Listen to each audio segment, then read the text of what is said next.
Don't go there. Oh, but again, nimeboeka. Kwenda place. Wapi? I don't know. Place too poor. Maybe like a road trip to Nakuru. yeah. In a national park or something. Yeah, we should. It's when they're off-road. Okay. Wapi? No, better Nakuru. Which other off-road places do you know? I have no idea. You have no idea. Nazaenda. Tuende sahi. Sai. Sai. Unangoja? Oh my God. Let's go. Umekaa safe tumeanza. Ndio. All right. This is so comfortable. So cool. Oh, babe. It's so... Really cool.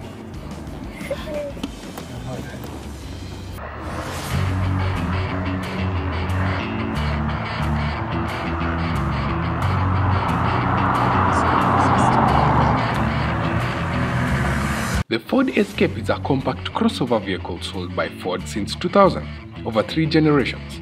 Ford released the original model in 2000 for the 2001 model year, a model jointly developed and released with Mazda of Japan, who took a lead in the engineering of the two models and sold their version as the Mazda Tribute. No wonder those two look almost similar. The 2009 Ford Escape is an attractive and capable compact SUV, now with vastly improved performance. Headlining the list of upgrades to the 2009 Escape models is a new powertrain lineup. A new 2.5-litre inline 4-cylinder engine replaces 2.3-litre and features Ford's Intake Variable Cam Timing, also known as IVCT. The new power plant boasts an 11% increase in horsepower, outputting 171, while also getting 1 mile per gallon better efficiency. So what I like about this car is the fact that it's as spacious as a RAV4 Toyota, and the layout is pretty plain, common Ford layout. And the one thing that really surprised me when I entered the car is the fact that you can actually count the number of buttons here, and I guarantee you there are less than 10 buttons. Yes, 10 buttons in this whole car. It's well, the absence of buttons actually make it look a bit executive. It feels like it's a bit automatic, but it's just the fact that they have eliminated a lot of stuff. I hope maybe if you get the higher trims of the car, one that has a sunroof or maybe a turbocharger, you can get more option on it. But apart from that, it does actually, the layout is pretty good. I like how the design of the doors are. They're classic European style, and they have this supposed to be wood trim, but I can tell it's plastic with chrome finishings, and the buttons to open and close the windows are pretty easy to use, as Rosette was trying to play with them earlier.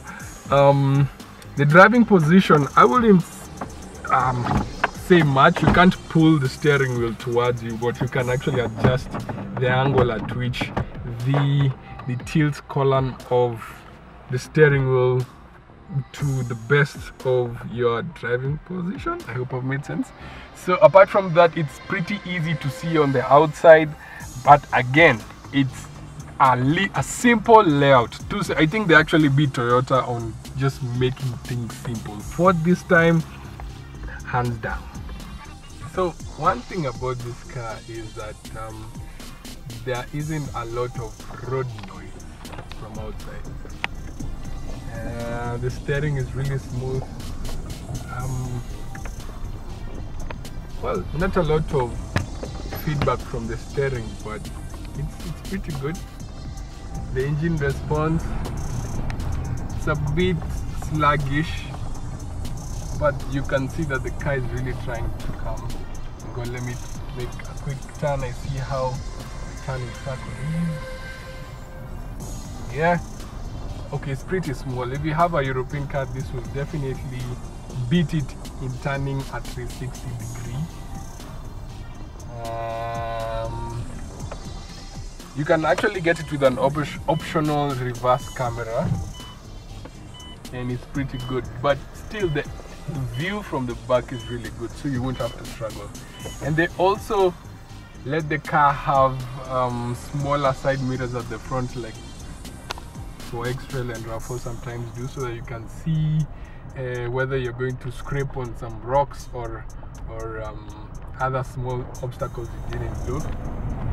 Again, I'm trying to, you can see the engine doesn't really pick up when you stomp on the gas pedal, and also the engine doesn't sound that exciting. Probably, yeah, it comes with the fact that it just looks plain. I don't know, I just don't like how plain it is. But it's spacious. It gives you that command that you are driving a really huge car. Hi, let me step on the gas. Oh my god!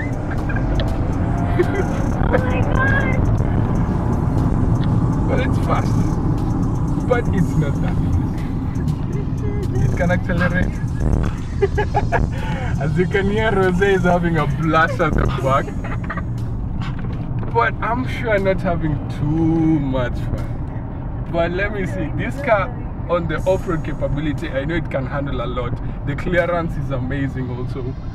The steering is actually dead on, it's straight. I mean, I can actually leave it and it will correct itself to, it won't even turn. Where you leave it is where you'll find it, except when you move it too much. But it's really off-road capable.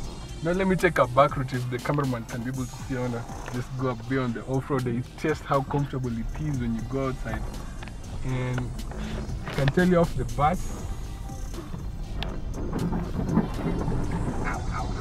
sorry, it's normal.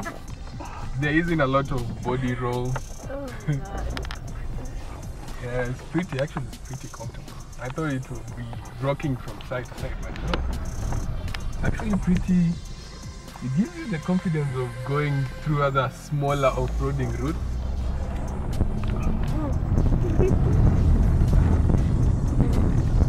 You can feel where each wheel is. I like the steering because it's kind of precise. It's not really dead. It's just there. If you want to do it, you can do it. If you want to go anywhere, you want to point it, you go. Barry. Then we go over this. My cameraman is a bit apprehensive whether it's going to pass, but it's just cap. It has just gone over a curb. Then let's do a final stretch.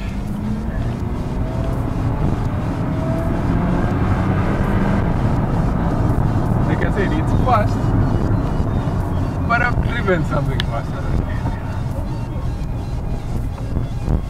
But what I love about this car is it's collected.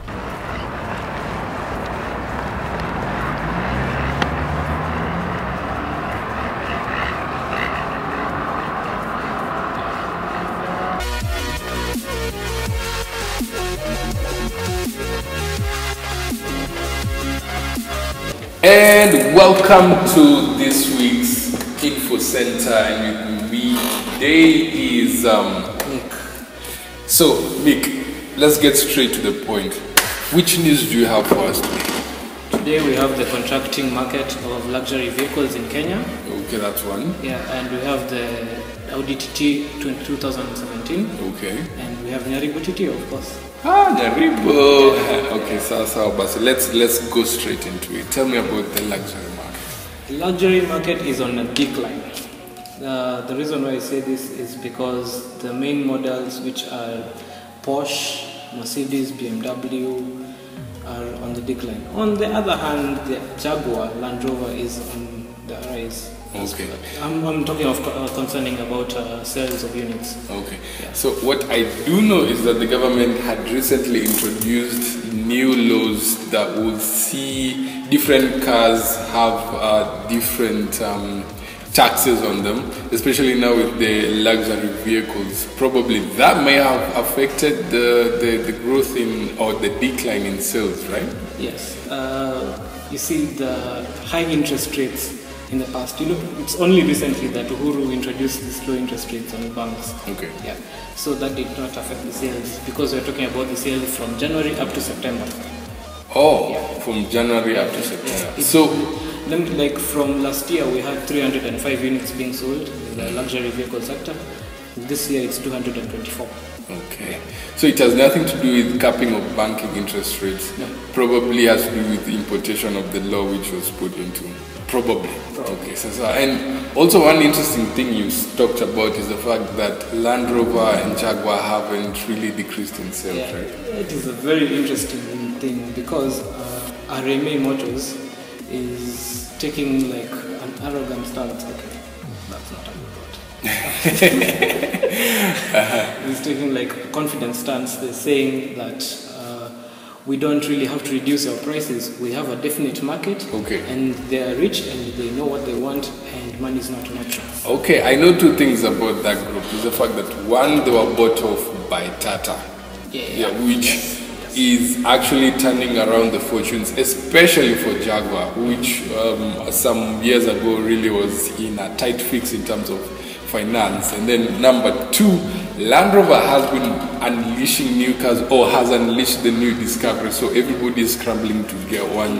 Is excited that there's the new 2015 Range Rover. It's not called probably the new all new Range Rover. So I think it's the year of the Land Rover, hoping that they can still be able to maintain, but I'm sure also the market share is being eaten up by quite some few competitors. Actually, and we have figures to substantiate that. Wow. Yeah, like Land Rover, and by this I'm talking about Discovery and Range Rover.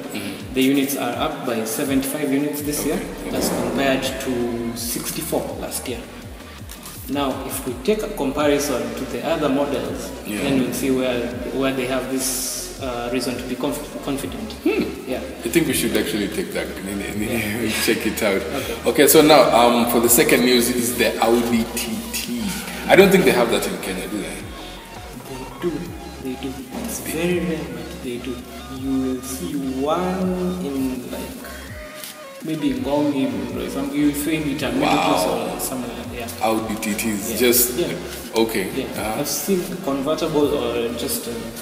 Okay, so tell me about it. Okay, so the Audi TT was first brought. It was created because of as an alternative to the VW. Okay. GTI. The people who did not want the box car shape, this is like an alternative, but with the performance hike, and they have been steadily improving it every year. So this is the third generation was introduced in 2014, and since then they have been upgrading. This is now the 2016 is the latest iteration. Okay, if I remember well, the Audi TT is more of a coupe. Yeah, it's a coupe, it's a sports coupe. Okay, cool. For this year, it's just coming out. I think this October. This year we have beefed up fenders, underskirt, sides, Okay. and then a more aggressive front fascia, diagonal headlights, grille more aggressive with honeycomb mesh. Kind of like it's more like the previous year, but it's more sharpened and enhanced. So does it offer a better performance than the upgrade model? Yes, it does. There is there were rumors in the motoring world that it was going to replace the 2.5 liter engine. Did they? No, they didn't. Still launched it again. Yeah. So they did the 2.5 liter engine, but it's an increased output of 400 bhp. Wow. Up from what? Up from 320, 340. Yeah, that's quite, 340, 80 bhp is actually quite a good improvement. So apart from the performance, which is good, and we're actually looking forward for every new model, apart from that, is it any of, I don't know, do you think guys will buy the TT? I'm not really a big fan, and I can count the number of TTs I've seen in Kenya. Actually, I think there is a market that is coming up in Kenya for performance, and they're looking to other things other than Subaru and Evo. Okay. So you might find an eccentric person who's looking for that. But Okay. this thing, okay, for one, it's not a family car. Definitely. The rear seats are in fact just barely enough for a child. For driver Yeah, enthusiasts. yes, yeah. Talking of which, Nyeribo. Yeah. It just happened a while ago. Tell me about it. Maribo was awesome. Yeah. It was awesome. It was heat, but not as much as Masinga. The environment was good, but you had to sleep in the nearby hotels. Okay. Yeah. We had. Hey, could you come? Can you be able to come? No. Okay. Story I tell you later, but no, you can't come. You just bring your car and go with it for hotel, or then you come back the next day to race. Okay. Now the problem with Nyeribo, I noticed, is that you find like a driver comes on Friday. It was on Saturday and Sunday. Driver comes for Gymkhana. That's the route, the performance. Yeah, the circuit. The performance circuit. They come for Saturday, and then on Sunday they're not there. Or the driver, some of them came on Sunday, But didn't come on. Yeah, so it affects the overall rankings. Yeah, it's an enjoyment thing, but in the middle there has to be a bit of seriousness. Yeah. Like you have Lovejoy Singh. Now he was there in Mulongatiti. He lit up that thing. He was now number 2. Yeah. Masinga is nowhere to be seen. Nyeribo, he went for drugs only, and drugs he finished number 2, only second to Jay Patel. Okay. And he didn't come for Gymkhana. So that ended up making him number 12, I think. Wow. Yes. So it's actually important for guys to stick out the 2 days so that they can have bragging rights Yes. for both the events. Because you can't say I was number 12, I was Yeah. number 2 in bragging. Yeah. Okay, so that's how. So did you enjoy Nyeribo? Very much so. Alright, so then I think we can wrap it up. That has been your info center for today. Catch me next week, same time, same place. Peace.